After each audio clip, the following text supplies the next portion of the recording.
I dropped the swearing. I'm live right now, but what were they collecting? That's that's a fair question. I think I'm live. Welcome to Vlog Thursday. I'm assuming the audio is working because I see the little line sliding. All right, cool. Because I want the answer to my question. Yes. Yeah. See, I don't have to go type one in there. I know. I pressed the live button. We're still carrying on over here at the office, eating Indian food. Oh, you turned it on mid-question. Yeah, mid-question. Anyways, the UniFis. This is Welcome to Vlog Thursday episode. Are you keeping your fiber clean? Yes, I am, Corey. Episode Thursday 156. Holy crap. 156 times I've been doing this. Back to the question, though. Yes, UniFi was collecting data. And that was Steve's question because someone had asked him that. And the collection of said data was some basically anonymous usage statistics. And UniFi was opt-in. They later changed it to asking you or letting you know or whatever. So it was really basic data. So it was opt-in originally, and then did it become opt-out? Or? Yeah, I think that's... Well, they didn't notify you that they were doing it. Now they do. So I know. It was really minor. And what's even more specific about the UniFi thing, and I covered this in my video, and if you didn't know, my staff doesn't watch my videos. So that's actually how the question came up. A client posed it to me, and I know if they heard it from him, and I vaguely remember him saying something. I'm like, what was it you said? Yeah. I was working on something and else. It was only on like the high-end systems. So that was why, or some of my confusion when I first started investigating it was to figure out where it was happening. It turns out it was only on the HD, UAP HDs, but your APLRs weren't doing it. Okay. And that's another thing that was a point of confusion is the fact that it was some type of telemetry coming from the device, not the controller. So I wonder maybe a study I wonder if the Nanos did it, and then at least there's a comment. No. The Nanos didn't? No, but the HD, the UAP HD, and the base station did. Because I figured it would have been maybe some telemetry data for like usage of MIMO and things that support it and how to make that better. Mm-hmm. You know, I've said this at the end of every vlog Thursday, but let's try one at the beginning. Kyle, what's on the table over there, hot sauce wise? Mad Dog 357. Yeah, the Mad Dog 357 is the real crazy one. Yes, bring both of those over here real quick. Marie Sharps has an amazing flavor. Yeah. We're going to start Vlog Thursday out. Yeah. We'll start Vlog Thursday out talking a little bit about hot sauce because it has been a frequent request. I've not done any hot sauce dedicated videos lately. I will do some. It's just a matter of figuring out a cadence to them. I just kind of randomly did them before, and it wasn't the same as really, I don't know. So, I guess, we kind of got to figure out what format people would want it in. I think they just want to see us eat hot sauce. Yeah.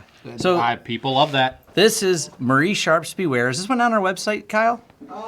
We should. This one's been added. We will add these. This one's not. Get one of the Marie Sharps. This is my favorite. Yeah. That's why it's on our wall, even though it's empty. So these two are really particularly good hot sauces. And I'm actually, it's probably good to do this at the beginning because everyone says what I missed because it seems to take about 15 minutes from the time you hit live till a bunch of people show up and everyone goes, what did I miss? But this is Beware. Actually, you know what? Look how fancy this place is. You guys don't even, yeah. If anyone watched the studio video, you're going to learn something if you didn't watch it. We're all looking up. Yeah, we're all looking up, and we're about to bring this down. And we'll move this. So, Slide this back here. Yeah, let's get this in frame. We're good there. Doing it live. Still. It's plenty. There we go. Beware. Get that. There we go. Got it lined up now. So there's the Beware hot sauce. These are both Marie Sharp hot sauces. These things are absolutely great. We love both of these. Flavor. And I've been doing this one. I like it, but this stuff will mess you up. This 357 Mad Dog, this stuff's nuts. This is, yeah. These are powerful. So there's our intro with some hot sauces. Just so you guys know, this stuff is, yeah. We'll leave. So anyways, it's the Marie Sharps Beware. It's the Marie Sharps Beware Comatose Heat Level. And they're just really good habanero. And the Ghost Pepper Hot 357, it's scary hot. No joke, that stuff's crazy. Leave that on the table over there. All right, back to following up here. Are you? You know, this is a. I should probably put something on the back there differently, but this is a Chromecast behind me. A lot of people ask what you're doing. Why does it have the time on it? I guess maybe I assumed everyone just had a Chromecast because the stupid things are 2020. It's 2020. Everyone has bought one by now, right? We're at peak. $35. Yeah, they're cheap. They're $35. It's a Chromecast. It's been one of the easiest ways for me to take any data that I may have here on my laptop or even other computers on the same network and just broadcast it. So we actually have the UniFi just broadcasting over a Chromecast to it. It's really simple to do. Yeah, that way we can see the cameras when we're all sitting in here. Or I use the one on the TV in my office when we're doing like a software setup demo and we're all sitting down and learning it together. Yeah. Keep the fiber clean. You want a tutorial on custom fiber cables. Well, you're in luck. Because one, I don't know anything about how to splice fiber, but I know a guy. And I'm going to be doing some videos with him. And he has not just a splicer. He's got like a really expensive fusion splicer and a hot cutter and a lot of the special tools that not only do fiber, he actually knows how to use them. So we're going to do some videos with a friend that does that. Because a lot of people ask for it. I can kind of like, I've watched it done. I don't know enough about it to give you a video, and I would just muddle through the tool. He does fiber. Therefore, he can do a articulately good video on fiber. So it is in the works. He's not from this state. We got to find a place where he's doing a job where he's splicing fiber, and I can go out to him, and we can meet somewhere in the middle when he's in the area. So hopefully that helps. I have a Cox Gigabit 900 down, my Nighthawk modem, to the Nighthawk Wi-Fi 6 router, and then to my PC's 400 Cat 6. Thoughts? Need fiber line? You don't need fiber. No. Just run Cat 6 will do 10 gig. I don't think the Nighthawk will do 10 gig, but you only have a 1 gig connection, so Cat 6, 1 gig connection, you're all set. Fiber doesn't seem necessary. Enjoy the staff sitting around the table, BS hot sauce randomly. Maybe we'll do that. We'll eat hot sauce, and you guys do like, I tried not to make my channel about this because you just end up ranting. We all work in tech. We all have our war stories. People like to rant about it. I mean, it might be a little bit fun, but it's also not overly productive to stand around commiserating over, guess what, someone did something stupid, and there's a big pile of wires laying over here. It becomes fun, but it just becomes banter. And at some point, you're talking about the clients, and it's not necessarily a good way to do it. So it's like about video games then. Yeah. So nobody's feeling gets hurt, and we still get hot sauce. Yeah, Chrome. Someone says I didn't think to use a Chromecast for that. Yeah, it works good. Mm-hmm. Love them for especially a lot cheaper than getting a projector. Corning Unicam is enough for one. Fusion Splicer is overkill. See, Corey does fiber, so he knows. So he's got more experience than me with it. We just farm it out. It's just not what we do, so it's just one of those, just gets kicked out and farmed out. Cat 7 cables for 10 gig networking. Woohoo! Greetings from the UK, and it's pouring down. Well, it doesn't always rain in the UK. It just usually does. Yeah. As far as I know, we have one guy from that area, and he says it rains there a lot. At least it's not raining here for the first time in a couple days. Yes, at least it's not raining here. Please tell me that you're nasty behind you. You call us and get your credit card ready. I'm real new to networking hardware. Attempting to make my own server. I was wondering if you can use DAC on any SFP port, or do you have to get specified SFP modules for DAC? Well, that's where things get a little bit... I did a video on it. You can use, as long as the switch accepts it. UniFi, for example, seems to be not that picky about which SFP modules to put in, but if you have a Cisco or an Intel switch, they are super picky about exactly which DAC cable and DAC adapter you put in. So you're going to have to look up compatibility for what device you're using. And then there's SFP and SFP Plus are both physically the same, but one's 10 gig, one's 1 gig. Therefore, you have to line them up and match that you bought the right equipment for that.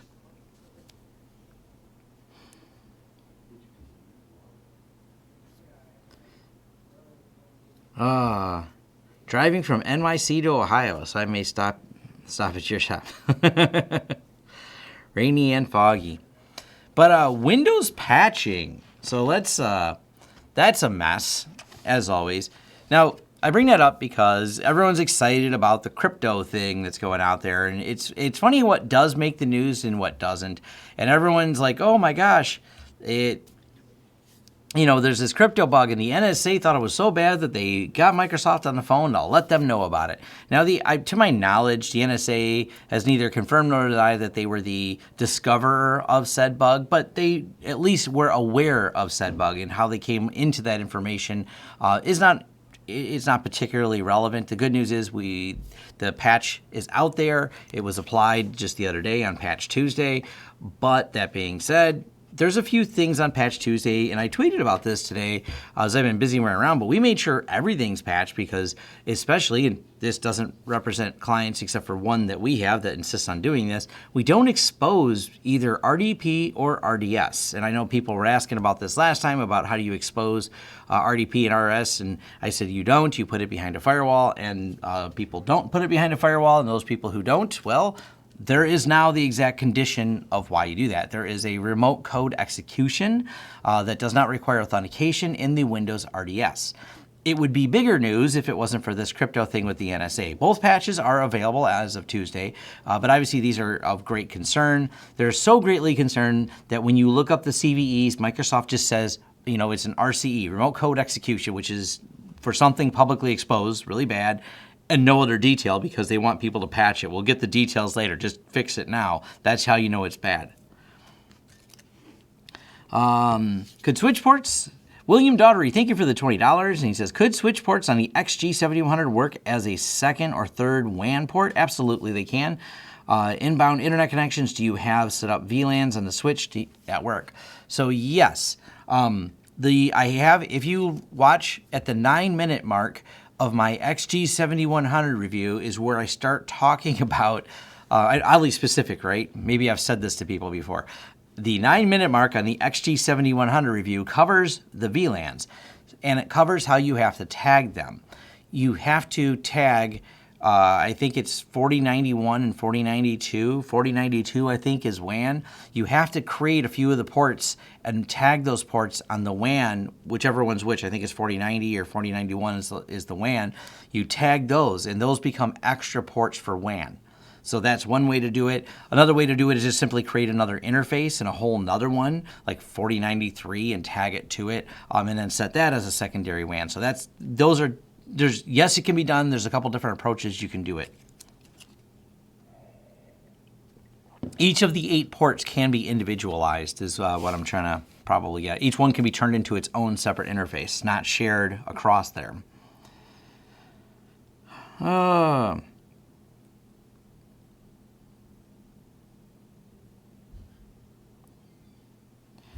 So I set up OpenVPN client PIA, and now all my DNS requests go over. You have to do selective routing if you want to change where they go. You're seeing the DNS requests go. Selective routing under outbound NAT is where rules would go to get things to go out certain places. Also, usually you want your DNS to go out over PIA, so it'd be weird that you don't.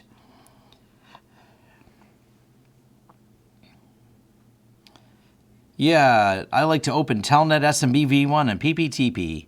It's definitely out there on the internet, so.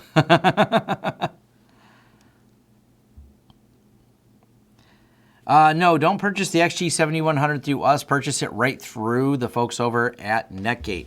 Also, before you run out and buy a 7100, let me point out something.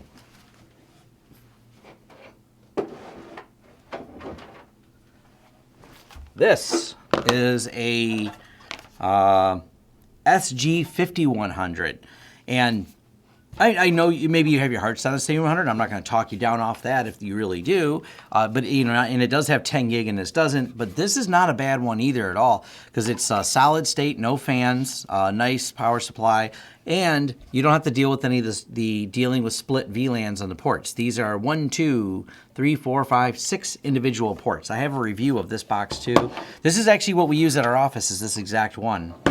Well, the same model. This is our spare and / lab one that we have here that I do testing on. So the 5100 is actually a really nice choice. I really do like that one. Yeah, the 5100 though is missing the 10 gig. So if you need 10 gig, yeah, 7100. If you don't, I'm going to tell you the 5100 is a good one, and you don't have to deal with the split VLAN problem. So not that it's a big deal. It's just a learning curve. Maybe you do or do not want to do. It's a learning curve. So there's things I like learning, and there's things that are just like learning curves, like for specific devices. I didn't find it difficult to figure out the split VLAN, but it's also something that's just for PF Sense, so to speak. There's not a lot of other things that use split VLAN over lag devices. That's different. So yeah, hopefully that helps.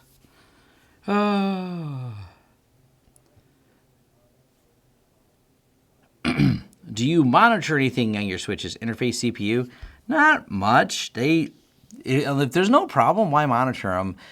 I mean, there's people like to get in there and start really watching stuff. We use the UniFi controller to keep an eye to make sure they're up and running, which is, we manage a lot of sites with a lot of equipment on it.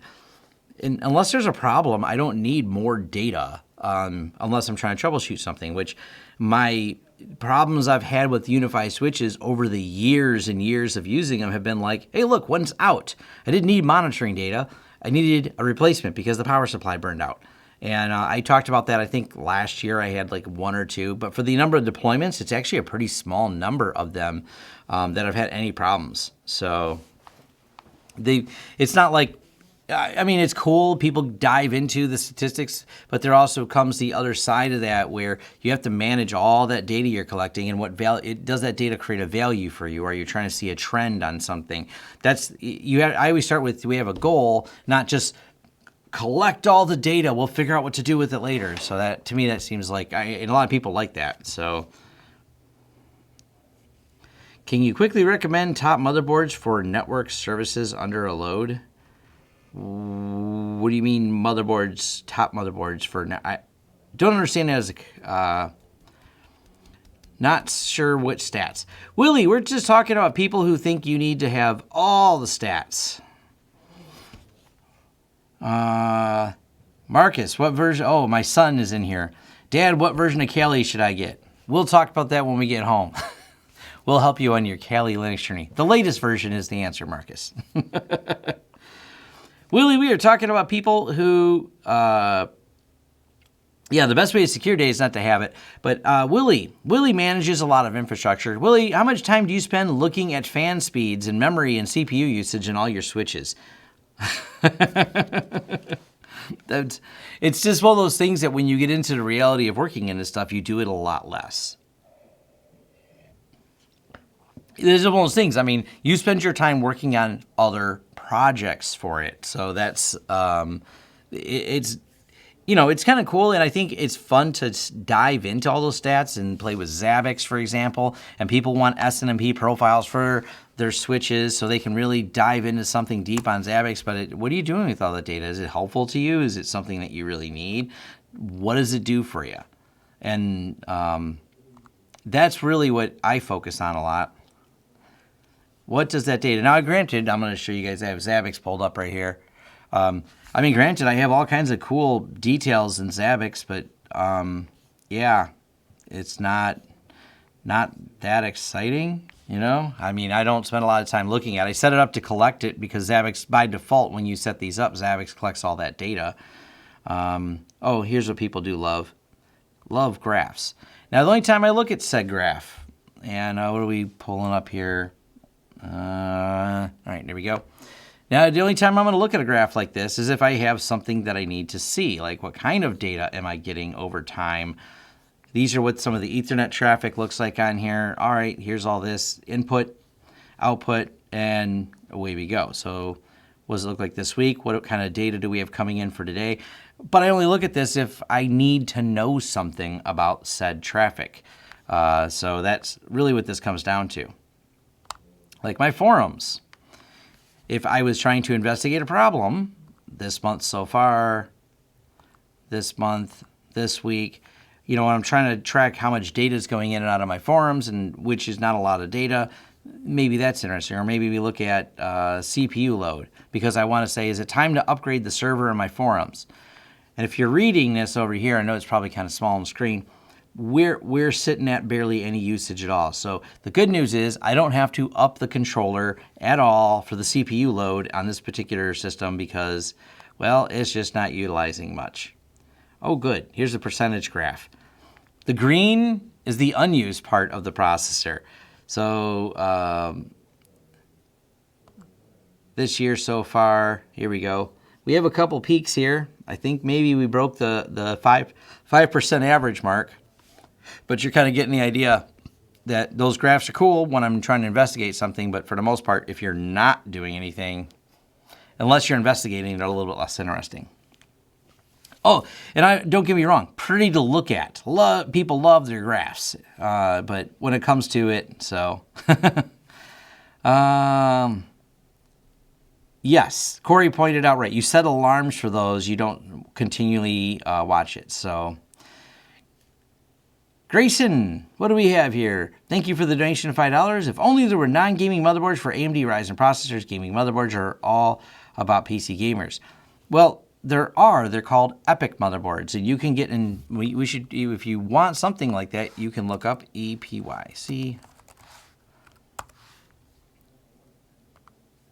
And there are companies that make them. They're not gaming boards at all. These are your EPIC motherboards. So yes, there are AMD non-gaming motherboards, but they are not made for socketed Ryzen. They're made for the EPIC series, the EPIC Rome 32-core. These are Supermicro, for example, here, server motherboards, and they do come in the dual socket flavors. You can get a EPIC dual socket motherboard. It starts at about 15 grand, and it is an EPIC machine. Rome 64-core 7702 CPU. These are outstanding. So yes, they do make them, absolutely, but they are not cheap. So once you get into server motherboards, you talk about really nice, but also generally really expensive build outs.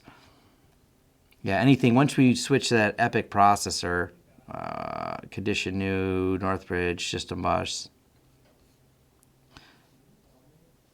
You can tell I don't use Newegg much. I probably zipped right by the processor choice.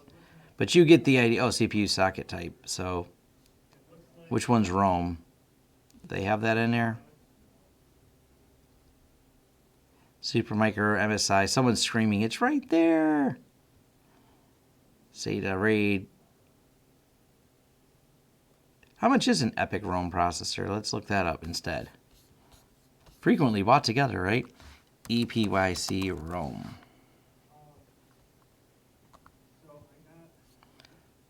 There's the motherboards. There's the Threadripper. There we go.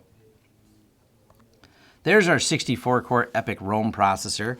So you buy a pair of $7,500 processors, then you go buy that $14,000 motherboard. So you're just sitting under around $30,000. You can build yourself a pretty epic system. Hopefully that helps. Matter of fact, Level 1 Techs has a review of one of the EPIC boards and EPIC systems. So definitely some awesome stuff in there.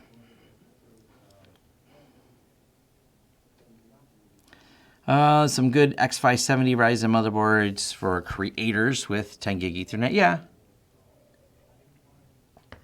And you can use gaming motherboards for servers, but they're not going to have some of the lights out management features and everything else. And gaming motherboards, generally speaking, don't have 10 gig on them because latency is the concern for gamers, not 10 gig. Is it to make a 3 SFP LAN port on an edge router 4 to connect to a switch? I don't know. Do you map your firewall blocked IPs? Do you map them? Oh, like a pew pew map? No, I don't do pew pew mapping. People get excited about that. They love pew pew maps. If you don't know what a pew pew map is, go to image search and type in PEW map, and people really like those. Nord Attack used to have one where they just showed all the IPs. They're not really useful in terms of intelligence. They make management really think you're doing something, though. Management loves them. People with C in their title frequently go, look at the pew pew map, guys. Whoa. We're protecting you from the pews and the pews. Sorry if I'm making fun of that. Or not sorry. It happens. I usually connect places with OpenVPN, but we've done some with IPsec. Both work good. IPsec works good, and OpenVPN works good. Most of our clients, OpenVPN's fine.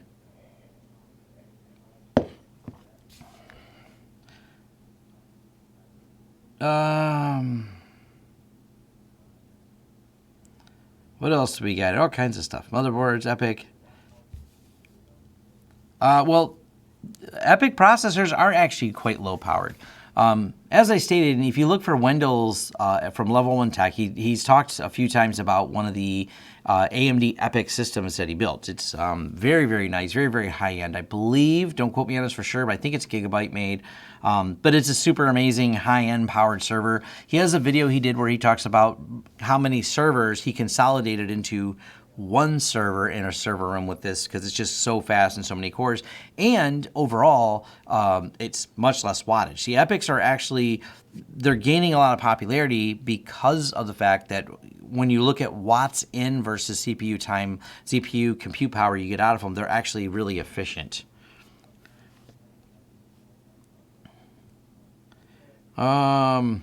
WireGuard has not been code audited, so until WireGuard gets code audited, I don't plan to use it in production. Have I tried on RAID? I need to make a video called I have not tried on RAID, and then I'll delete it when I have. Just explain how I haven't used on RAID, but everyone asks me on RAID. People like it. I don't use it. I don't have a use case for it. I like ZFS on FreeNAS. I like fully open source, not tied to some company that has to give me a license. So those two factors have kept me using FreeNAS.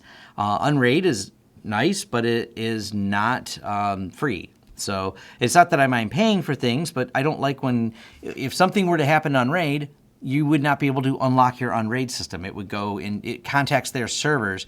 So as much as I watch people lose their mind when UniFi sends some data out, here's Unraid, the same people will be ones, well, just use Unraid, Tom. I'm like, you have to get a license from them to use your software. Anytime there's an option, and unless that option is so compelling that I can't find an open source version of that option, this is about the only time I really use closed source software. I always prefer to own wholly my software top to bottom. Therefore, my infrastructure, something's not dependent. Now, someone will point out that I'm using certain software that is closed source. Yes, I can't find an open source alternative that fits that. I don't care if it requires me paying someone to set it up. I will still choose the open source alternative. But when it doesn't exist, or it's just it's not as usable, it's not as featured, it won't do things that make my business go, well, I have to fall back to using things like Screen Connect. I wish Screen Connect, I wish everyone else, what's the open source version? I don't know, I'd be using it. If someone finds it, let me know. So, and that's the problem I have with Unraid. I mean, you may like it better because it's got a nice interface, cool. But there's nothing that I'm not lacking any features in FreeNAS that Unraid would offer me. It's got some cool pass-through features everyone seems to rant and rave about. I have zero things using pass-through. I plan to do a pass-through video just because I know a lot of people want to know about it, and XCP-ng can facilitate pass-through. And you do get it in a web interface and Unraid that you're not going to get in XCP-ng. So take that for what it's worth. You just got to pass through the certain devices on there. So... Floatplane never emailed me back. I debated. I'll wait till I'm over 100,000 before I send him another email. So Floatplane is Linus's thing he's doing. I find it interesting. I do like the idea of being on more than one platform. Does FreeNAS need all the same size hardware, hard drives? I recommend it greatly. There's ways around it, but I do recommend putting the same for each VDEV you create. Do it, but not the entire box. We have 3 separate VDEVs in one of my boxes. Each VDEV has a matching set of the drives, but each VDEV does, not the entire system. So if you come at it from that approach, yes, you can get away with it. Each VDEV needs to have equal drives, and each VDEV independently handles the RAID, and then you can string VDEVs together to get a bigger system. Nope, no interest in OpenStack. Why does it say Huntress is open in Task Manager? Don't mess with Huntress. It's on your computer, Marcus. Don't mess with it. It's my son. I think it's getting code audited shortly. If you have some proof of that, that's cool. I've never heard any proof of it. I mean, I'm sure one day it will be. I just haven't heard anyone say they started the code audit. And by the way, if you didn't know, a good code audit is a 6-figure job. So for a company to go through and audit the code, it can be $100,000. I mean, it kind of depends on the complexity of the project and the code. No, Unraid does not need internet permanently just to unlock your license for it. But if you want, because it's tied to the USB with, I believe, a UUID, if that USB goes bad and you copy it to another one, you have to reactivate the license and transfer it. So that's my problem with Unraid. You don't really own it, you're licensing it.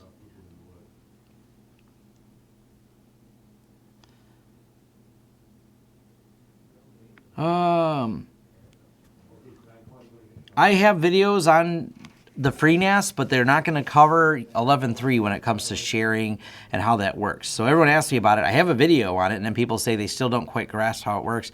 I'm not sure how to make it simpler, but good news is it is simpler in 11.3, and once 11.3 becomes stable, I will be doing some new videos on that. So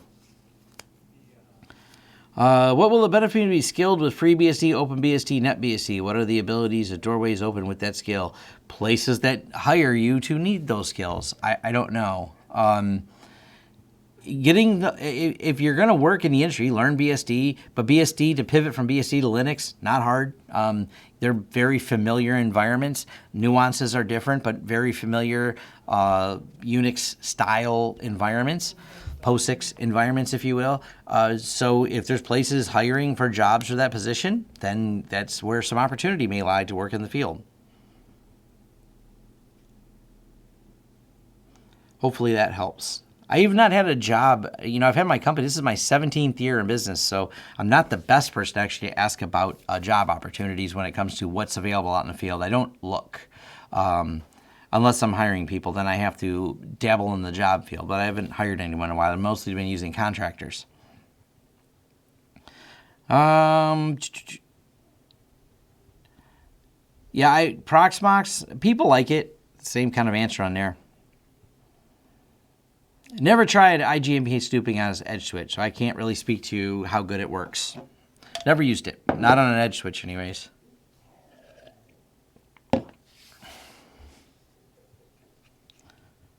Let's see. What else do we want to talk about? Proxmox is not good for clustering.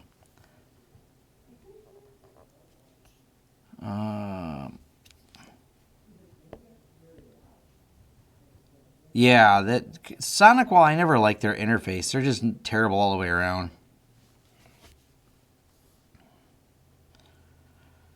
Haunted cable modems. Oh yeah, if you didn't have a chance to read as much on this, but haunted cable modems are an interesting topic. Do I have my cable modem prop laying around so I can hold it and talk about it? Anyways, haunted cable modem. So if you, cable haunt as it's called, and we'll pull up the website and talk about this. There's a lot of them that are affected on this.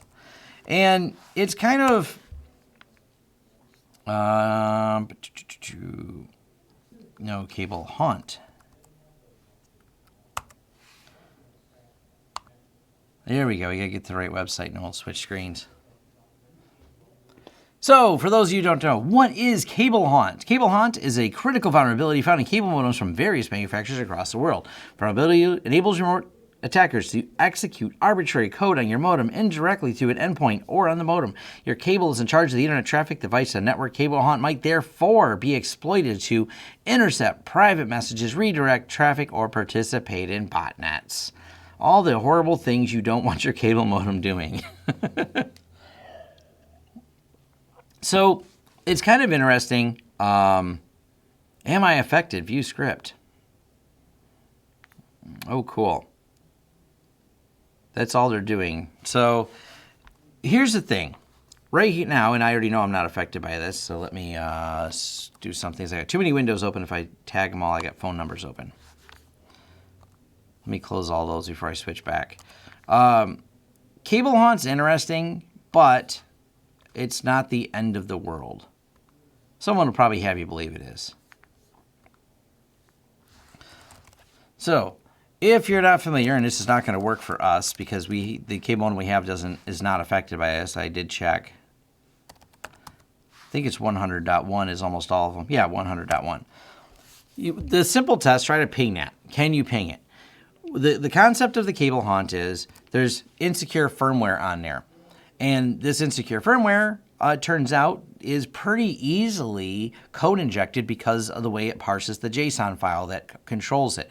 They're able to do overruns. Those overruns then allow arbitrary code execution, and they have been able to reliably produce a problem with this.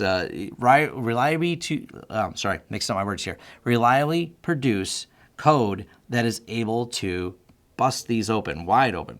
So how it works. Cable Homes explain 2 steps. First, access to the vulnerable endpoint gained through a client's local network, such as a browser. Second, the vulnerability endpoint hit with a buffer overflow attack, which gives the attacker control of the modem.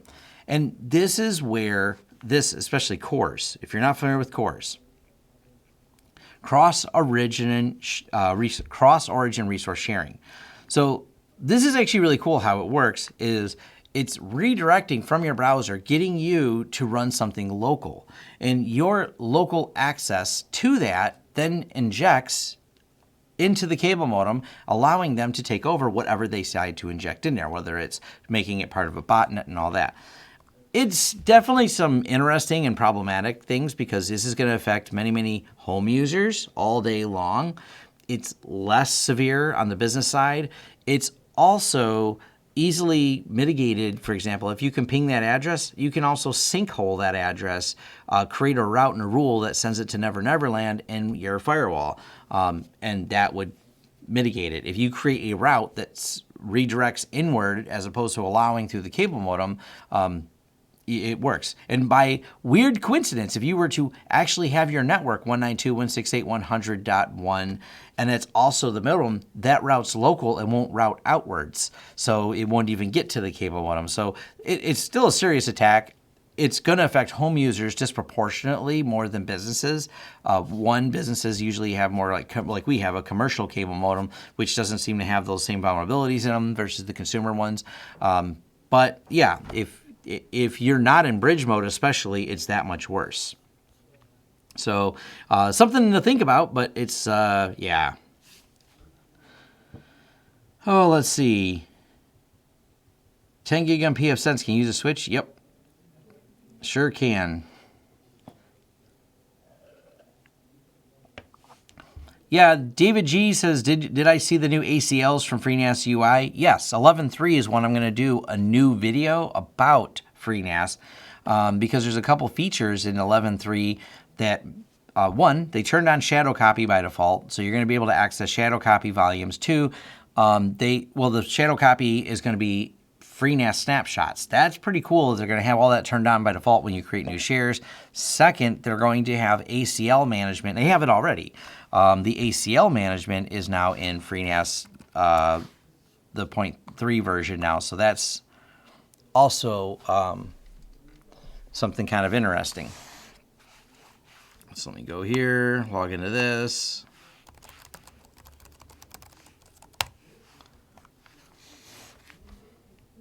And switch over to the screen here. This is what the FreeNAS looks like. So if we were to go to, and I'm actually working on a video for this, I didn't have time to do it today, Windows shares.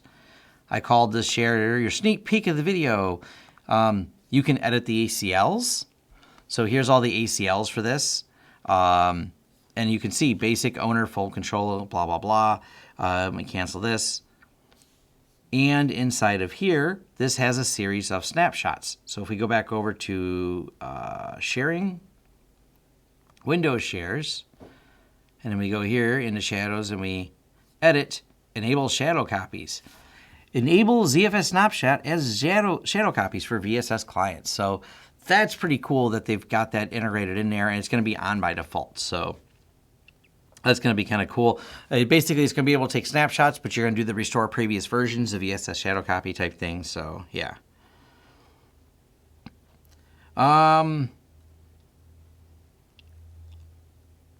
Yeah, AT&T switched to... so Uncle Joey's Playhouse said he had the issue with Spectrum client, and someone kept reprogramming the modem. It's not really something that's externally facing. So not sure what other... what do you call it? It's there.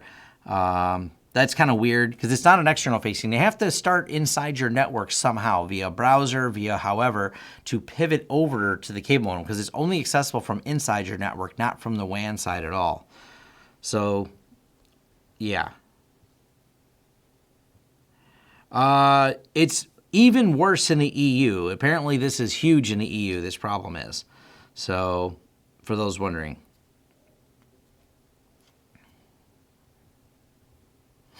I don't even speculate when a new pfSense 2.5 is coming out.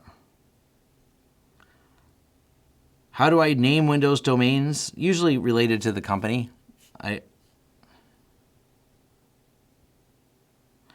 Yes, I self-host Invoice Ninja. You should only do it if you know how to do it securely. If you do not know how to do it securely, do not self-host your own Invoice Ninja. If you're not able to set up the security certificates and automated updates and deal with any issues that may arise from that, I don't recommend it. Have them host it. It's a few dollars a month. If you understand how to set up and secure servers and you feel confident that you can do it, go ahead. Have you deployed Windows Server 2019 recently to anyone? Not in the last 24 hours, but 24 hours ago we did. We didn't deploy it technically. It's in the other room still. So maybe. At least the last 24 hours we've at least done one. Maybe more. I don't do them myself very often. My staff does.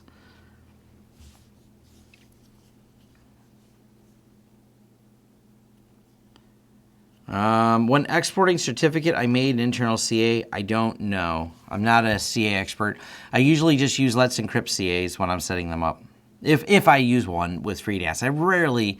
I actually can't even name a time I've used a CA with a FreeNAS. I can't think of a, nope, can't name it. Can't name a time I did it. Any thoughts on XAPI and setup for private networks? I'm going to do another video, but not the one you think. Someone just in my forums was talking about this today, and I'm going to cover that real quick because this has been coming up a lot. There is an entire setup called XVLANs and everything else. You can do some extensive cool things with XCP-NG. I'm not. Those are cool, and here's an entire discussion about using XVLAN and building bridges between it and setting all that up and setting up GRE tunnels, and that's cool. The idea of this is so you can build private networks between different hosts that aren't even in the same building. I can create a private network on a XCP-NG server at one location and then another at another location, and then create an IPsec encrypted tunnel that GRE encapsulates everything between the two. That's cool. I think that's a cool feature. There's some setup work, by the way. You don't just do it. There's some setup work into making it work. Or you can do what Tom did right here. You create a private network, you add a VLAN tag, and then that VLAN tag just has to exist in the switches, and then you connect the switches together. All my XCP-NGs, some are here in the studio, some are in the server rack. But by doing that, I didn't have to do any of those other things. I created VLAN tag 1337, and then I created it as a network interface in the pool, and all the hosts in that pool now have it, and now I can attach machines to it. Done. No extra steps. It's cool that they have all those extra things if you have a use case for them. And I don't really, so I haven't really gone through the trouble of setting it up. So I don't know if I'll do a video on the whole complicated one because I just haven't done any. People seem to want to do it, but no one wants to pay me to do it. So yeah.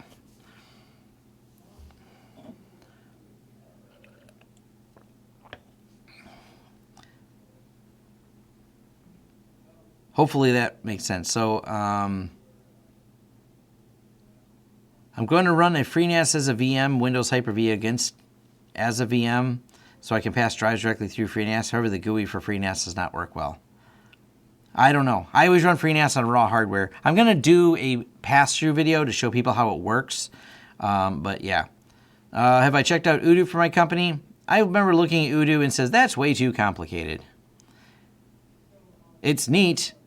It's just way more than I would ever use. Amazing software. It does look cool. But man, maybe one day, but this requires, if you haven't seen Odoo, it's neat. One app, like the ultimate app to do e-commerce, point of sale, sales, help desk, inventory and blah, blah, blah. I mean, it's definitely awesome. I remember reading some reviews about it, and I was pretty amazed about it. But when I started looking into the complexity of setting it up, I said, okay, this is not just plug and play, drop it in. And the learning curve of switching our workflow over to it would be painful. That was one of the problems I had with it. So it's designed for very big companies. It's pretty impressive. But my company's not that big. So for now, I'm not looking at it.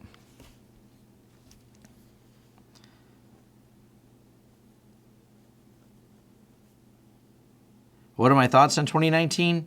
I don't know. People always ask, what are my thoughts on things? I don't always know. 1337, back in the 90s. I like when people ask specific questions. What are your thoughts on Windows 2019? It's newer than 2016. Windows is such a big product. That's a very vague question.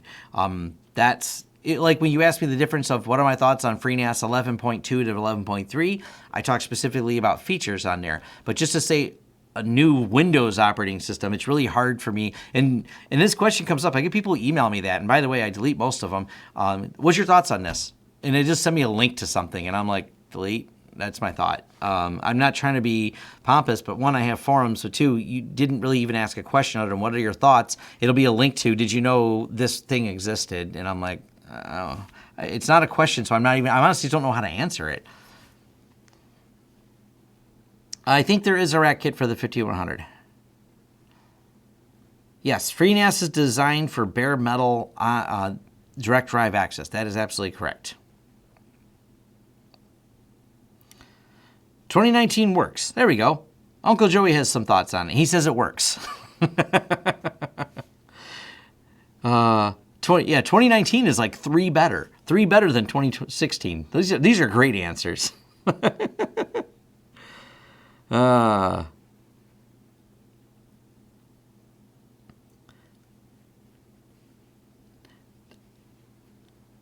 you going to flash it to IT mode? Yeah, you have to find something that is able to handle and move it over to be able to pass it through. So that varies a lot. When you look at the way FreeNAS and my TrueNAS review that I just did the other day, I'm going to do another video soon because I need to pull it out of the rack of our FreeNAS box. We have a couple of them. And one of the things I want to show about the way our FreeNAS box is the way the controllers work. And so if you're buying something like a pre-built Dell or something like that, make sure you get it in, people call it IT mode. Pass-through mode would be the more technically accurate way to ask that question or state it. So you really want something that supports pass-through. So the drives have to pass through via the RAID controller, like for example in a Dell. But if you buy something like a Supermicro and it has an LSI controller in there, that LSI controller was probably designed to do that anyways. So you can go, and if you're looking for used deals, you go over on eBay. Matter of fact, if you on eBay, just drop the word FreeNAS in there and you'll find a lot of systems that are already configured in the mode you want from the person selling it. That will save you a lot of jumps and hoops and headaches.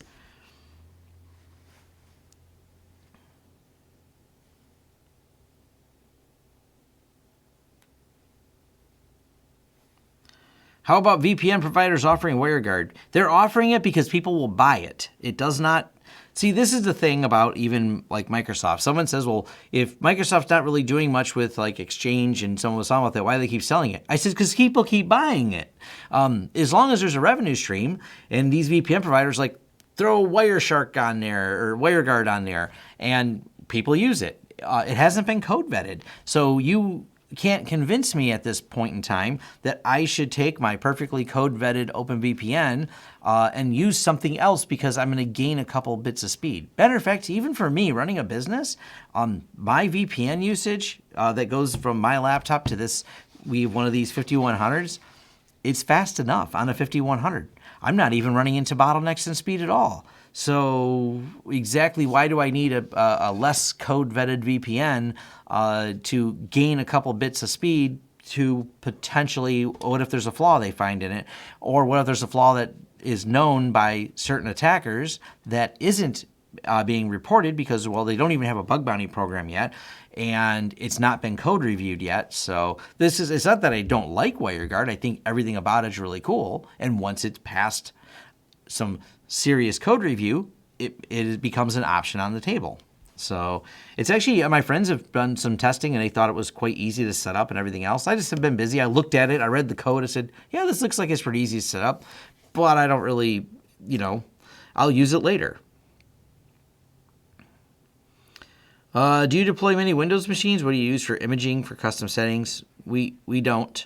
We don't image them. Windows 10's too easy to load off the flash drive. It's so fast to load now. You do that, you join it to their domain. If you've set their domain up properly, you may have some script that sets settings on their domain to match their network and maybe deploy some software. And then we kick off our little installer for our RMM tool, and it's deployed. There's not a lot else. And it varies from client because some clients have different software that needs to be loaded. So it depends which client. I can't have... And it's not even a custom image. You just have to run through the installers, which aren't hard to run through. You just set scripts up for that. So,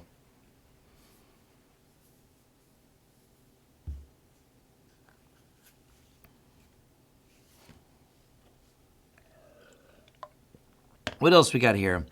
Do you sometimes virtualize OpenVPN? I run OpenVPN on pfSense. I rarely run it I never have a need for it, other than for videos that make people happy. Showing how you could run it. I've been hired for projects for people do, but when it comes to other than me hiring for projects for people who decided they don't want to have OpenVPN on a pfSense, they'd rather have it on some box on the other side of their network. I've done projects like that because people ask me to. I don't ask why they're doing it. I've learned just sometimes I don't get good reasons. If they want to pay me for consulting, I'll ask why. But if they just want to pay me to do something, I may sometimes go, it'd be better if we did it this way. But I want it done this way, and I don't argue with them. I'm like, okay, I'm going to do it this.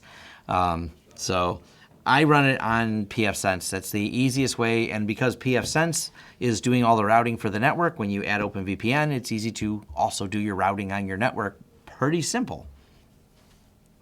If you put on a separate box, there's other rules you have to deal with. The NVR software is still UniFi.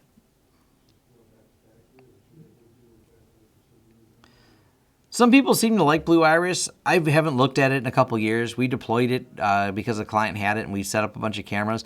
Seemed kind of resource intensive, but it works. So there's that. Customer at the front counter, is there? Nope. No one's at the front counter. Maybe someone walked through and set the lights off.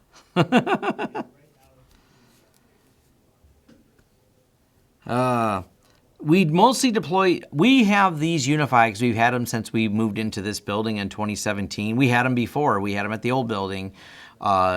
So, yeah, that's... We have them, so we aren't getting rid of them, but we deploy Synology now. We don't deploy as many of the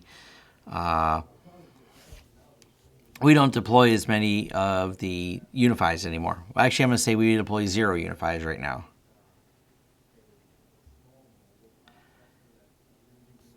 So what else were we talking about? Actually we did. We talked about at least what's in my list, the haunted cable modems, which you can create a rule if you know where your cable modem's at. Create a rule in your firewall, or replace your firewall, or replace your cable modem, or wait for the carriers. Apparently the carriers can do some upgrades on them, so firmware upgrades all the way around. I don't care much for FortiGate. We don't deploy them. We've certainly serviced them. Nothing about them was impressive. Matter of fact, I found their logging to be tragically bad, and I found their support to be bad because their support first blamed the pfSense we were trying to connect to, and then later, because I pointed out that they had a firmware update, and they had to charge our client for the firmware update or something stupid that I didn't understand why, but the client dealt with that part. After we updated the firmware, it connected on it was an IPsec VPN, but the FortiGate wouldn't give errors as to why the VPN was dropping. Turns out there was a flaw in their VPN that they had a firmware update for. Traffic shaping is much more in depth than the just 1 gig, 1 gig. The problem isn't necessarily 1 gig, 1 gig. The problem is dealing with packets and making sure the flow goes exactly the way it should.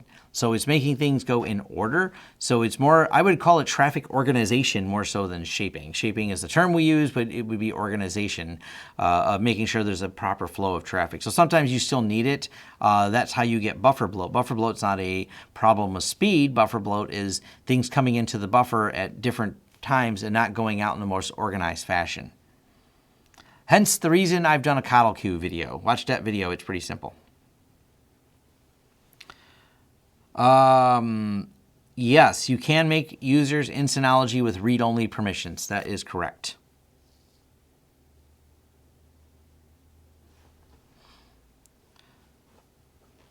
Quality of service. There we go. That's the word I was looking for. QoS.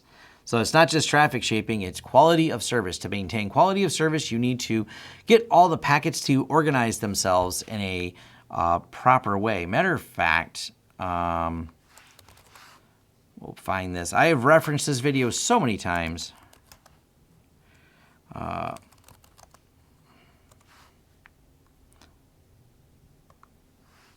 great. I've done tier 8.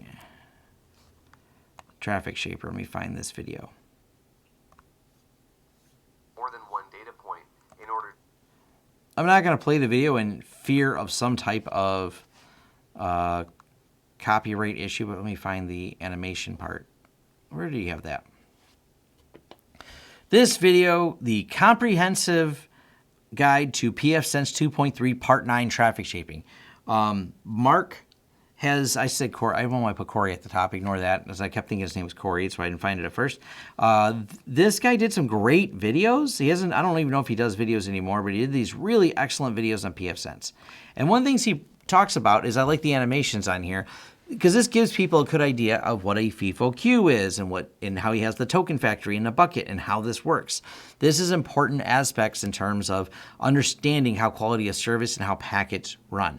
That being said, this is just like a really important topic that people should make sure they want to, if they want to dive into it. This is a long video. It's an hour and 23 minutes, but watch it. You'll get a better understanding how this works in a practical. The problem is, the later part of the video is done in an old version of pfSense. They've changed a few things since then. So the first part of the video is extremely relevant. The other one looks a little different. But if you watch the first part, you'll at least have the concept down.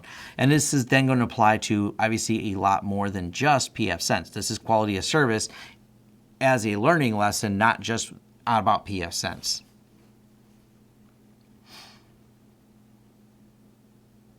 Hopefully that helps some.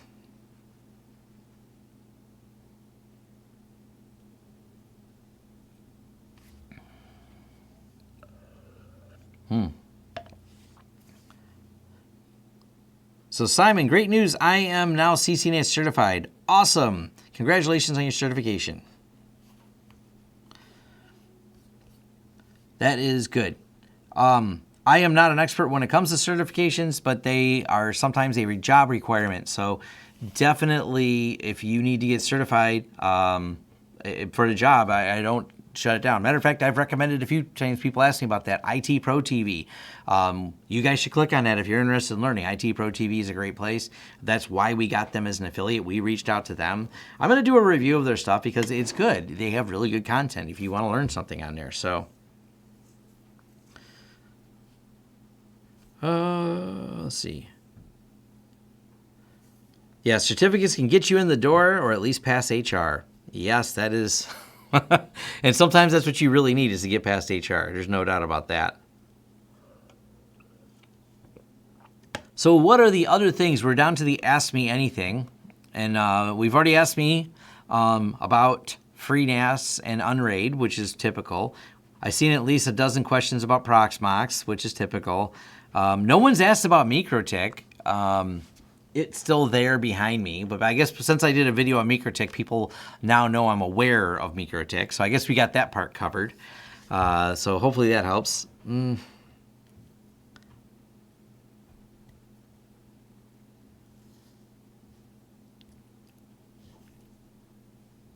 Have you used Unraid? Yeah, we asked that earlier. I don't use Unraid. What do you think about existence? Oh, now there's a question. I just watched Rick and Morty. Life is pain. Life is pain right now as my back hurts. So I keep doing this and stretching my back. So Open Media Vault. I don't have a use case for it. Oh, I should start up a Discord. That's funny. Everyone asks that. There's a Discord link in, I don't know, over 900 of my videos. So people who say things like I should start a Discord, which is funny because I have a Discord and nobody's in there. Let's look. How many of you are even in the Discord? There's a couple. There's so few posts in the Discord. So yeah, this is the Discord. Follow the link in the YouTube description to get to it. But yeah, there's a Discord, so it exists. I'm in there randomly. I don't really do a lot of real-time chat, but it exists for those of you. So many people ask me for it, and I always laugh because I'm like, what do you guys want here? And no one really replies to me very often, so.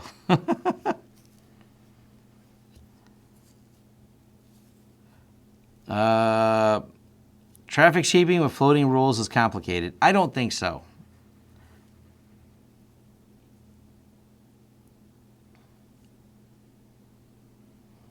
There's no Discord link in a stream. You're going to have to. Is it not in this particular? It should be in here. Where's it at? There's so many things in here. We'll all look together so you can see what I'm looking at here. Patreon or forums website, IT Pro TV offer. I thought it was in this too. Is it not? DigitalOcean, HostiFi. Huh. I swear I thought it was in here too. Twitter, Patreon, forums, website, IT Pro. Weird. Where did it go? I'll have to find it in one of the other videos. I don't know how. I've got a link created somewhere, and it must be in the other videos. So let me pull up another video. Let's go to my channel. There's got to be there somewhere. So I can drop you guys a link. Because if the only reason you're in there is because there's not a link, or did that link get broken? Where is it at? Where is the Discord? Gear, IT Pro, Tesla, HostiFi. Huh. Forums, website, TrueNAS. Where is the link to Discord? Weird. I'll re-edit all. There's a tool I use to redeploy the links. It'll be deployed in all of them. I don't know enough about how to get people into Discord. Edit channel. Invite. How does that work? There's 73 people in here. How do I...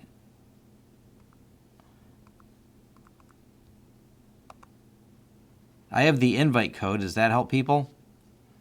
I don't know how this works. Obviously, you can tell how little I use Discord, right?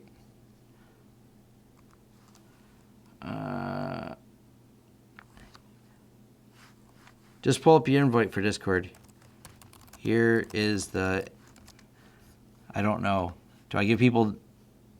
I have the invite, but how do you send it? Is it just an invite code?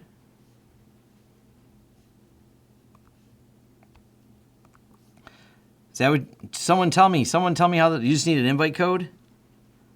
Sure, copy, paste.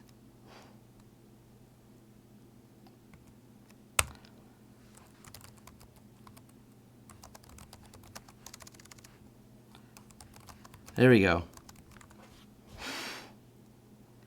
I don't see the link. I see the code, but not the link. Yeah, give me a BBS, man. I'd already had this done. I don't do a lot of real-time chat, but let's see if people start joining. So, is there an overview, general, permissions?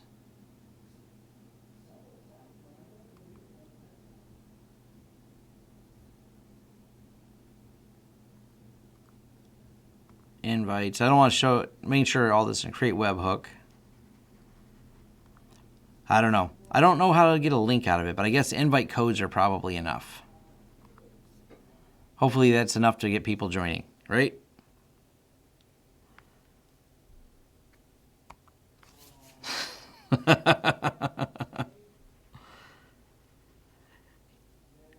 Hopefully, is that, yes.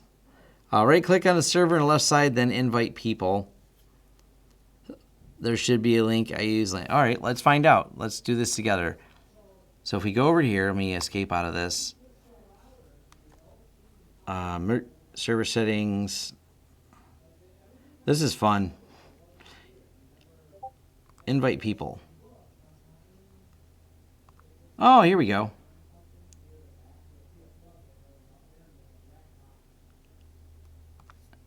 I think this is do it. Woohoo! How's that? I found the link. I'll also get that link updated and put in all of my descriptions. I had it in there. I don't know what happened to it. Hi from Australia. I run an MSP web hosting company. I'm here just happy to see someone like you in our global community sharing this amazing experience. Thank you very much, and stay safe out in Australia. I heard it's raining there, which is good. It was on fire, and now it's raining. So I think your situation is at least better. Yes, that is a permanent invite. It has the little infinite thing next to it, so the invite should be permanent. What kind of real-life project work do you get strictly for YouTube or your company? We get all kinds of projects people hire us from YouTube. That's an all-the-time thing.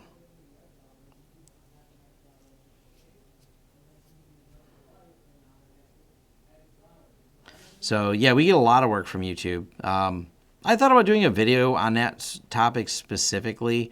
I don't know. But I'll figure out the permanent link thing for Discord and get an invite. I'll update it tonight. I'll edit all my videos to do that. So hopefully that works. That's what I'll do when I'm done here. What you guys can do while you're here is press the like button. I see 48 likes and 226 concurrent viewers. I've also, what else was I thinking about? I don't know. My back hurts. That's what I keep thinking about. We quit using Slack and moved it all to Google. So we used to like Slack, but Google's better because it's integrated with Google, and we pay for G Suite, so we get it for free with G Suite versus paying for Slack for all the enhanced features. No, I don't use Samba's Active Directory DC. We don't use Office software, so we don't have any. I don't have any hate for Teams. We have a lot of clients using it. It works. It's a good product. People seem to like it, but I don't use it. Run the wizard to do the traffic shaping. That's my answer. It works really well. Yeah, I know. We don't use anything Microsoft here besides a couple Windows computers. We don't even have a Windows server here or anything because we don't need it.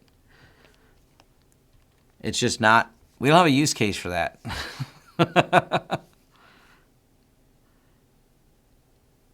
When will your sales guy be back on? I don't know. Soon. He's probably wandering around in this forum or something. Do you know Windows 7 is dead in 2020? Yeah, that's what I heard. Heard died a couple days ago. Oh, all my clients use Windows all day. Absolutely. We fix client. See, I can't be on Windows and deal with all those problems because we're dealing with for people. I got to have infrastructure that works. Yeah, Windows died 2 days ago now. Rest in peace, Windows 7. Rest in peace. It's gone. We've been busy upgrading. I think that's the dumbest thing I've heard. I've had a few people say that where, oh man, you got to use the same software as your clients do. I said, no, I don't. They wouldn't even use that software if it wasn't for some program they have that requires them to. I have no use case for using it. Why would I use it? It doesn't make any sense. So, ooh, all-day APA. I can do some all-day IPA. I forget the last one. It's called Space Dust. I've been drinking that one. We're still using OSEC, not Wazoo. My goal is to get around to doing it to Wazoo. Windows 3.1, man. It's still alive. It's still around. Zombie Dust. Okay, yeah. But speaking of beer, I think it's beer 30. It's about 5:42. Is there any other questions you have for me? Because my next goal is to add things to my videos, including a Discord link to about 900 videos. I use a tool, for those of you wondering, called TubeBuddy to do that. It works really good. It's definitely a neat tool, so I can go and repurpose all the videos. Drink a beer live. I don't have any beer here. I don't mind drinking a beer live. I just don't have any beer at my office. So if I had a beer, I'd certainly have one. I'd like to have one when I get home. There's going to be beer and pizza when I get home. But before I go do that, I need to go update all my videos, and then I'll go home. And I'm going to play some video games with my son while I eat pizza and drink beer. That is my plan. And my son may or may not still be in here, and he's probably excited to hear that.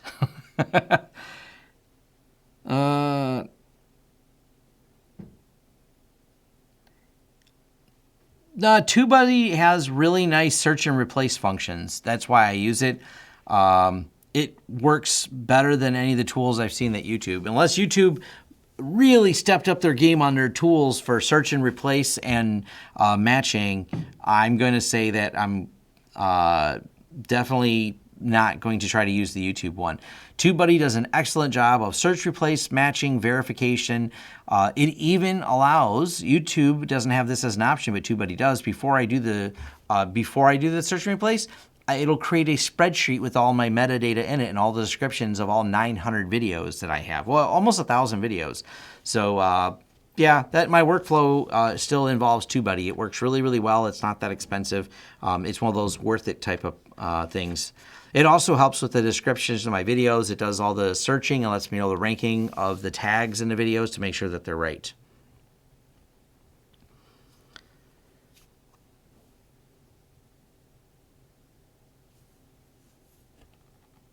Yes, the speed you get from the test minus 15% is a good baseline for traffic shaping there, Mr. Drunken Slug. Or Miss Drunken Slug, I don't like to assume. What is your second runner-up for access points?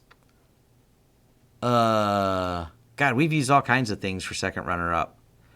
I've heard a lot of good things about some of the Datto equipment. We've actually deployed forever ago. What's that company that Datto bought? It's been that long since I've deployed any of them. I also, Cadmium makes really nice access points. They're a good runner-up. I've done some of those. The rack in the back has nothing turned on right now except for the switch, which has ultra-quiet fans in there. So, Open Mesh. Yes, we did a couple Open Mesh a long time ago, back like 4 years ago. And we have, because of the projects we get on, we actually did some deployments and had to set up a bunch of Open Mesh for another client. So we've seen all kinds of them out there. We've even managed and helped some clients with Meraki's. So they're not my favorites, but they work. HP Aruba, I haven't touched those in a while. We used to do HP ProCurve work, but not HP Aruba.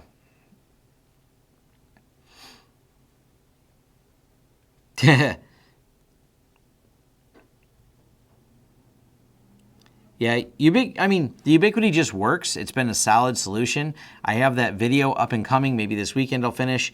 That has just about another job we did, and we just signed the deal on 3 more places just like it to install Wi-Fi in with them. So I have a series of videos about that coming up. I got to do a case study video that's coming up on UniFi as well, and I'm going to walk through that video. So it's not just a case study, it's a follow-up of a year later of the entire project. That way I have we did the project, here's the ROI, here's the return, here's how we bid the project, here's how you get this done type thing. So,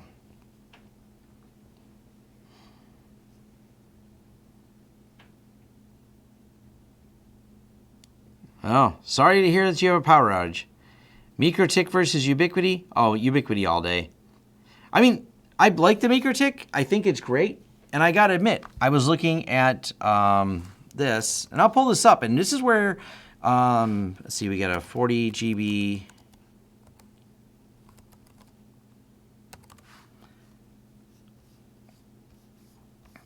Where's that switch at? I just had it pulled up.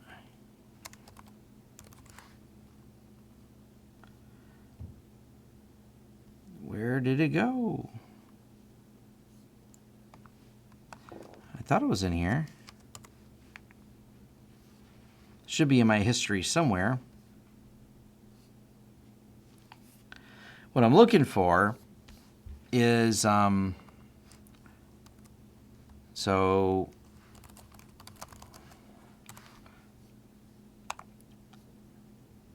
and it should be under networking.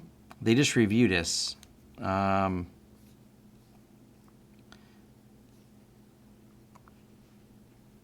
That's their 10 gig one.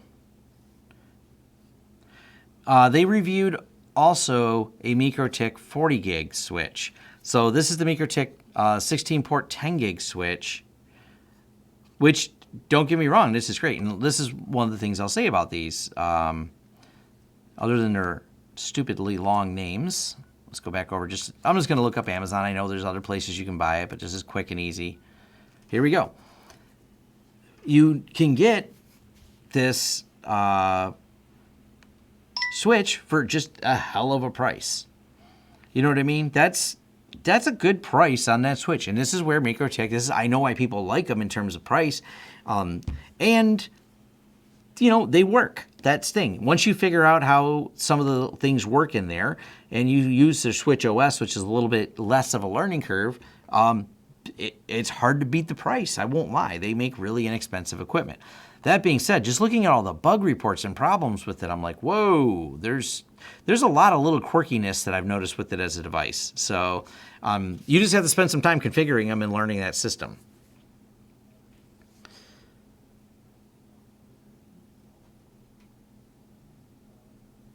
Is it common that not to be able to contact DC from different subnet on UniFi Ubiquity? Not sure what you're asking.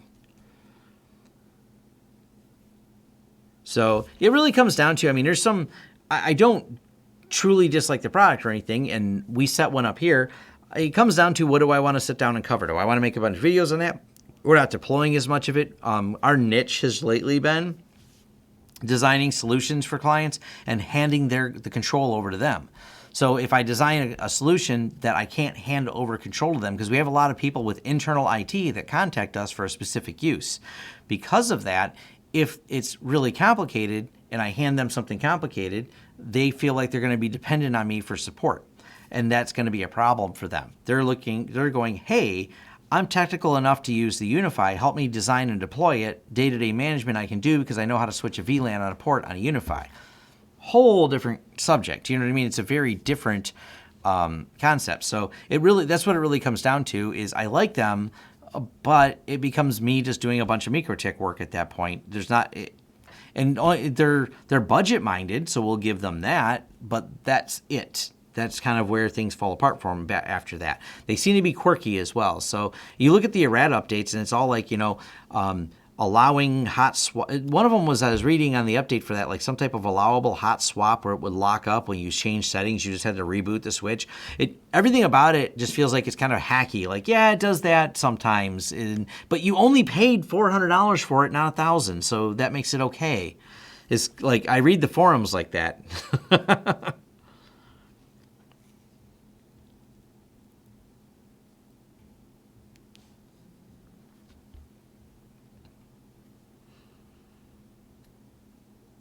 Supermicros, yeah, see, I like the Supermicro stuff. They're pretty nice too. Yeah, domain can't be contacted from different VLAN subnet. You'd have some type of routing problem. So, hard to say what. It's one of those things we kind of have to get in there to sort those out. That's generally what fixes those.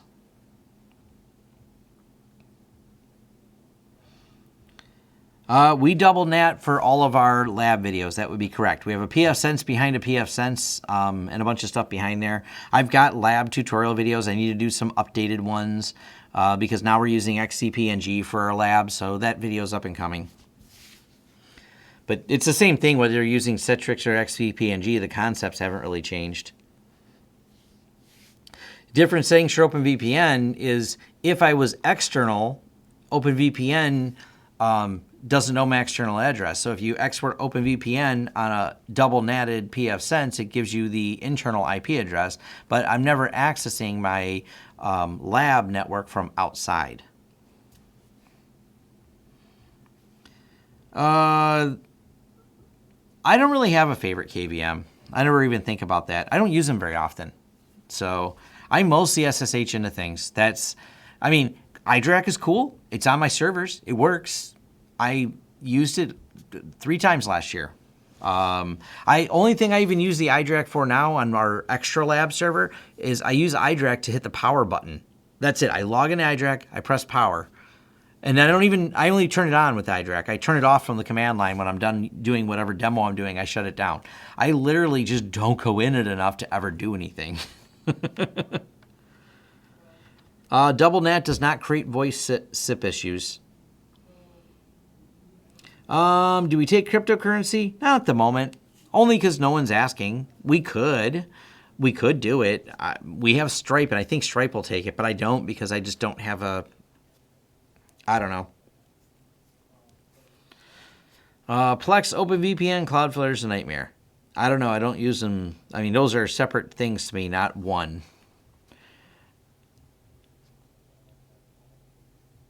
So, Red Dawn Gaming, what's up? DMZ. Yeah, DoubleNet can be a pain. DoubleNet's mostly for lab videos, not for production. Intune looks really cool from Microsoft. That's about it. I've looked at it and said that looks complicated, so I haven't really dug into using it. We still are using SolarWinds patching. Maybe Intune will get better. Maybe Intune will get easier to use. Maybe Intune will replace all the MSP tooling that we have. I don't know what the future holds for it. Yes, I still use Viper for phone calls. How hard is it to learn to be proficient with SSH?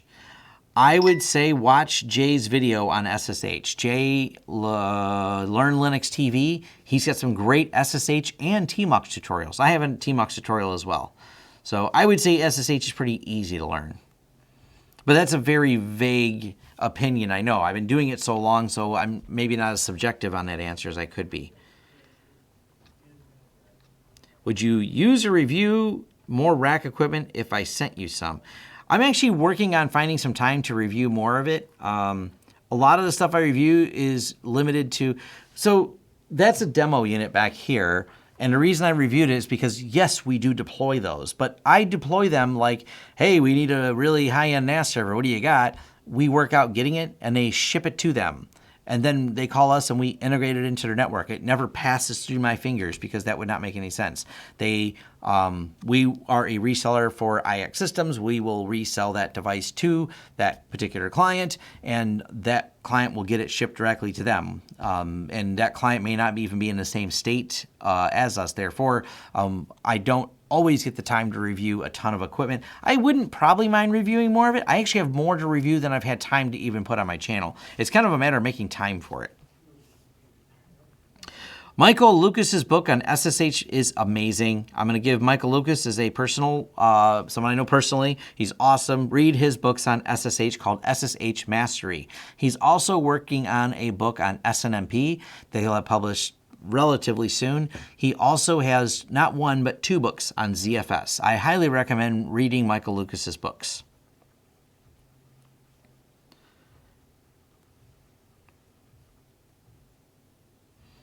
What is a floating rule and how does it work? Floating rules are rules that are applied to all the interfaces, not necessarily an interface. So with a floating rule, you can also say whether or not you want that floating rule to match before or after other rules. In the case of my CoddleQ video, when you want to set up CoddleQ, you build it as a floating rule. That way it supersedes other rules because you say match this first, and then that floating rule says no matter what's going on downstream with the other rules, floating happens first. Matter of fact, pfSense, if you didn't know this, if you not use a lot of other firewalls. Some people are confused when they come to pfSense because all the rules aren't floating. Other firewalls generally start with all floating rules and applied to all the interfaces not being separated out the way pfSense does. To me, it's a easier, more concise way to read it by separating out the interfaces and then having a floating tab. Because in the reality of it, if you looked at the actual file that's created for the rules, it doesn't have everything by interface in a nice organized manner in the same way, the way the PF filter works. They're just presenting it to you in a more organized fashion.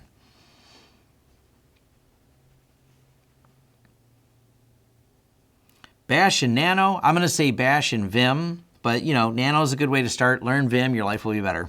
or you'll hate yourself. I don't know. If you can survive learning Vim and get good at it, the benefits far outweigh learning Nano.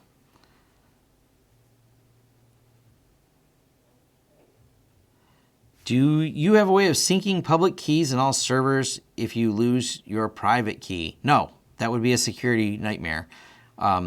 If you don't lose your private key is the answer. Oh, did I get the key for Borderlands? Nope, I'll say that. So, Vim is great. Come on. Come on, thank you for flying Vim. Why do you guys not like Vim? Why are we dogging on Vim here? Never lose your private keys. There's the... But in terms of SSH, don't lose them. You're going to have a bad time.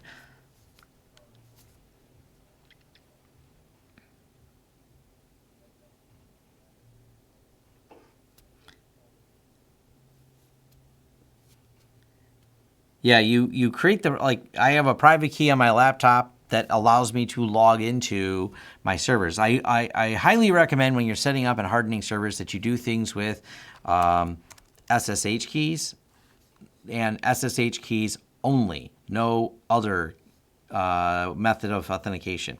That's important.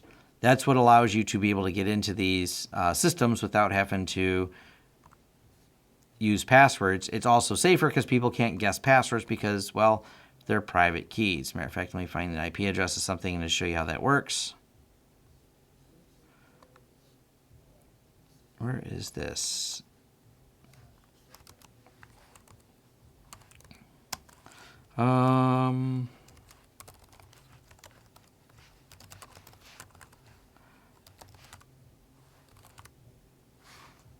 So, we'll switch to this right here. When I SSH into this box behind me, I SSH'd in and no password. How is that done? We go here and we type in authorized keys. These are the keys authorized to log in. This right here is my key. This is my public-facing key that you're able to see, and this is what's authorized me to get in there. You may not have my private key. My private key is kept on my laptop, but you put the public side key in there, and that allows me to log in securely. And then I give people my public key. They can put it on their server, and I can log into their server without a password and without worry of other people, because I can post this on the internet, just like I am now, without any concerns of that key being used, because putting this key in your server allows me in, but not the reverse. So I am going to do a video on SSH. That's actually why that's labeled jump host, because I was kind of working on it. So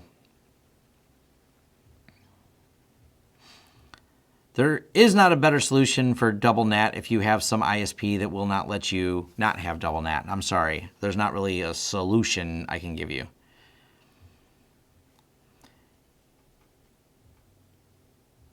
Does your laptop has the same private key as your desktop? No, I keep two separate sets of them.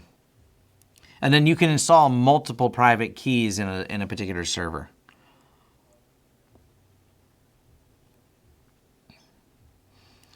Backed up completely offline on encrypted drives that are placed in different physical locations. So yes, it's not even anywhere online. Keys are really, really small. They're really, really easy to back up. So find a drive, put Lux encryption on it. That's what I do because I use Linux. I've talked about Lux encryption before. You put Lux encryption on a drive, you copy the files that are important to you on that drive, and then you put it in a safe. And then you create another one, and you put that in a different safe at a different location. So now it has two locations, and the third location being here. So I feel secure that I've put them in a good place. Open source network monitoring, Zabbix.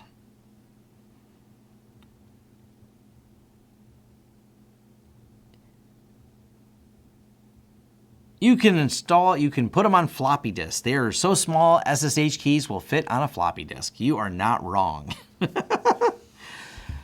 All right, well, I'm going to jump out of here so I can go update my Discord link and see all the people that may have now suddenly joined the Discord.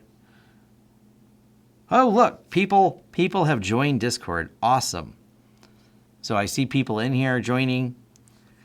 So greetings. I'll drop my name in here. But the shorter answer, or if I didn't answer it, yes, I'm always looking to review more hardware. It's always a matter of finding time to review said hardware. So I'm under more time constraint than I am actual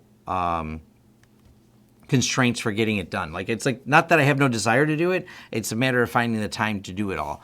But I am going to be working with the folks at Tech Supply Direct. We are going to do some more reviews of some server equipment. And matter of fact, we just got our server from them, and it's going to go out the door and get delivered to the client before I even have time to review it. So timing is my challenge to getting it done, more so than even having the hardware. So like and subscribe, smash the like button. Thank you for all of you that donated money to me. That does help. It keeps the channel going, and it's much, much appreciated. I buy pizza with it. I will buy beer with it today. But it doesn't directly. It takes a long time for that money that you guys donated, which, by the way, we'll show you. We had $28 donated today. Thank you very much. And that eventually will make it to my bank account. And then through the process and magic of accounting and taxes, it will then, at least a percentage of it, be removed by the government for their own means. And then the rest of it will become beer money. I'm going to do some more videos on that particular topic, too. I'm going to keep cracking my back. Oh, because it is killing me today. So sitting here is not helping it. I got to go stretch or do whatever it is I do. So, all right, I will see you soon, Marcus. But the rest of you, post in the forums.lawrencesystems.com. And, you know, I'm there a lot. I try to reply to everybody and have good discussions about networking, business, and other such topics. And thank you.